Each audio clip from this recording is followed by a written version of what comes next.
On the seats, the second question, depending on the version that we pick and how we choose to outfit it, it's got up to 180 seats. So that's 12 more seats than our highest configuration at the moment, so our 18 more seats. So the breakdown between, we have some flexibility in the agreement between how many of the 9s we take and how many of the 8s. That'll be somewhat determined by the way the market develops from Malaysia over the next 3 years. So the aircraft deliveries start at the end of 19, and we'll see then over the next 18 months what the breakdown. We definitely want to take some of the MAX 9 aircraft, and I think the majority of them will be on the MAX 8s, but we'll see how the market develops. On the A380 at the moment, the current plan is we'll continue operating it until the middle of 2018. We take delivery in the third quarter of next year and more in the first and second quarter of the third quarter of 17 and through the first and second quarter of 18 of 6 A350 aircraft. They will, when we get enough in service, will start operating on the London route, and the other aircraft will operate on ASEAN routes or international routes yet to be decided. The A380 will continue in service on the London route at the moment until the middle of 18, and there's one aircraft all of the time at the moment is going through C-check maintenance. The other aircraft is used on services for the pilgrimages to Saudi Arabia. Beyond 18, we are working with the bondholders and the owners of the aircraft, the owners of the debt of the aircraft, to ultimately find a new use for the aircraft.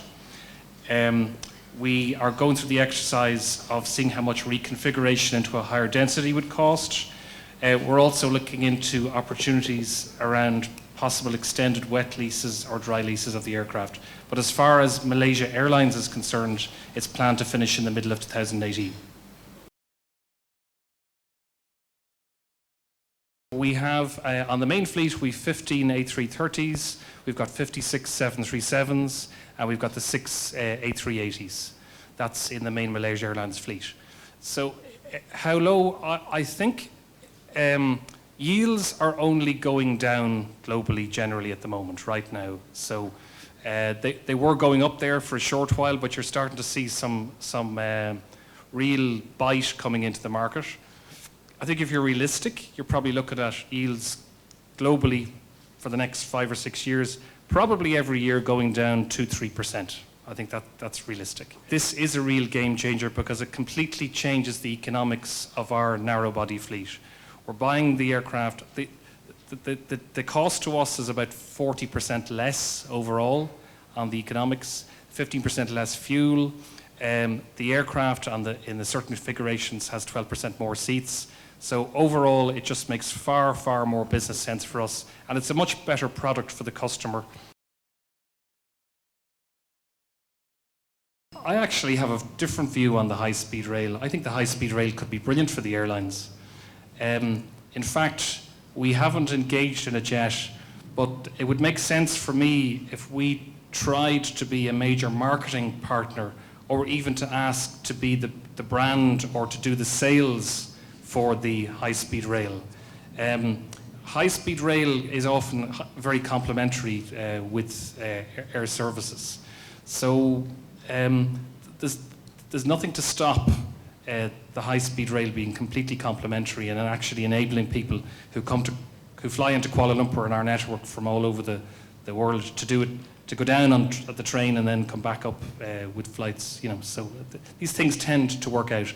It could actually be very good for Malaysia in general, so that could lift traffic and it could enable a lot of movement. So I think there could be a business opportunity for Malaysia Airlines in the high-speed rail.